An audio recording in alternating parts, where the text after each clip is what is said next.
Identity theft is on the rise among seniors, and a lot of it has to do with the fact that we're perceived as being more vulnerable. But it also means that things that you used to do when you were younger, you still have to do in order to stay safe. And one of the big things about that is to make sure that you are monitoring your credit score. Hi, it's Robin with SeniorSafetyAdvice.com. Tune into our channel for tips and hints for seniors and caregivers about aging in place safely. So you have monitored your credit score your whole entire life, and now that you're a senior and you're retired, you just aren't buying things like you used to. Most of us maybe will buy one or two more new cars. Maybe you buy a new house if you move into a senior living community or something like that.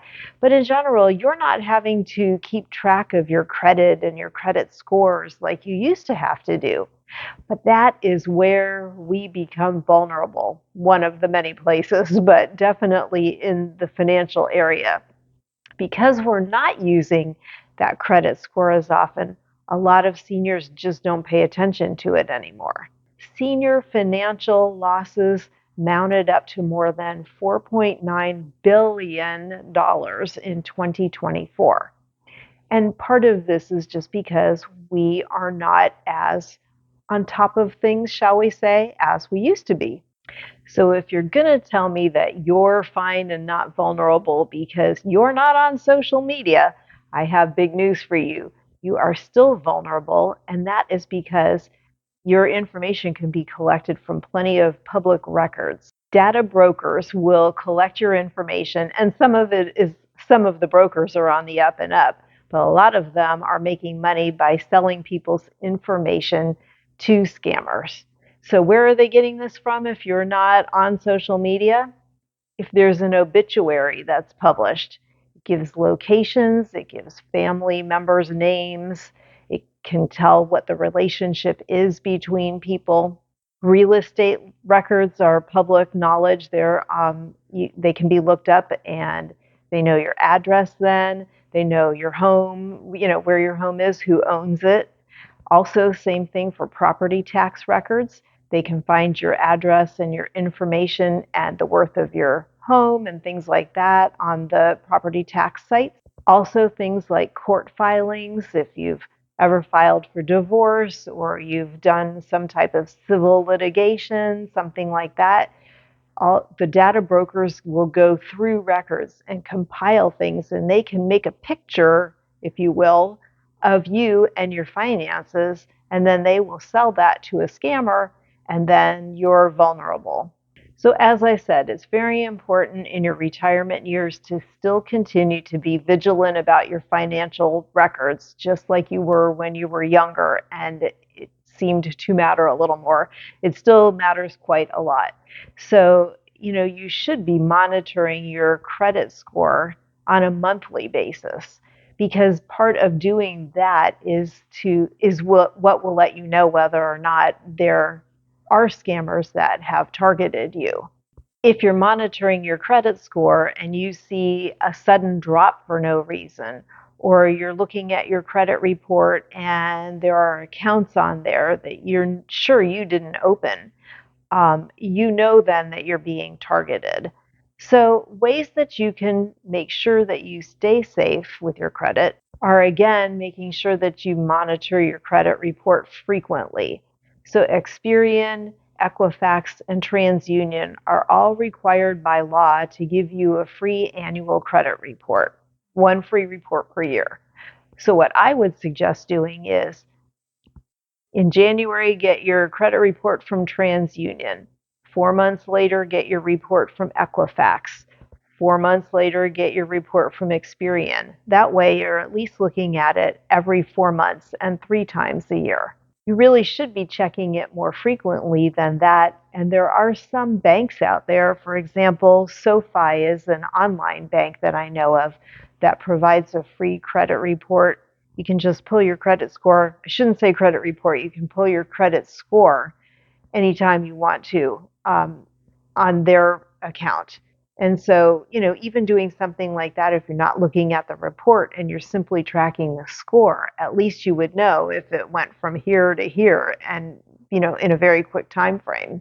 So if you think that you maybe have been targeted, you've seen that drop in a credit score, or you've seen credit inquiries that maybe, you didn't make, the first thing that you want to do then is to make sure that you place a fraud alert.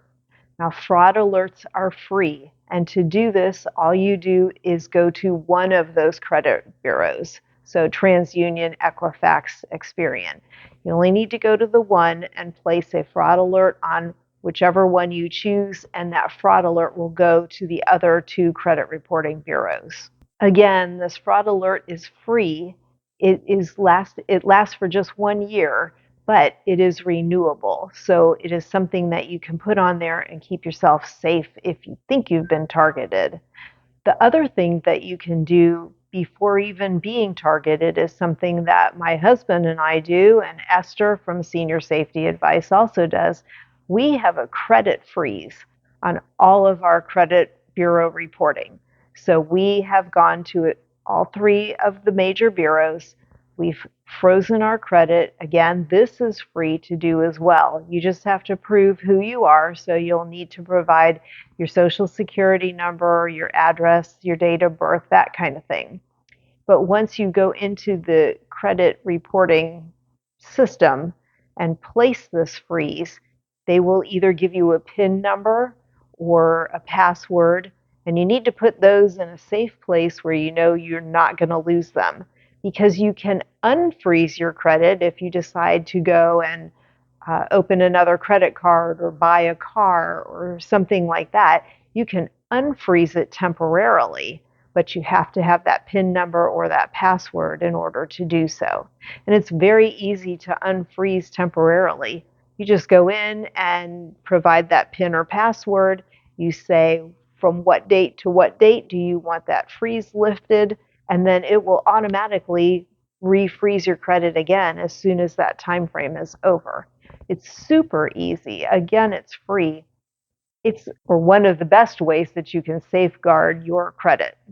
When you do this, it's going to block anybody, even yourself, from opening a line of credit or a loan or anything like that under your name. So it's just a wonderful thing to have.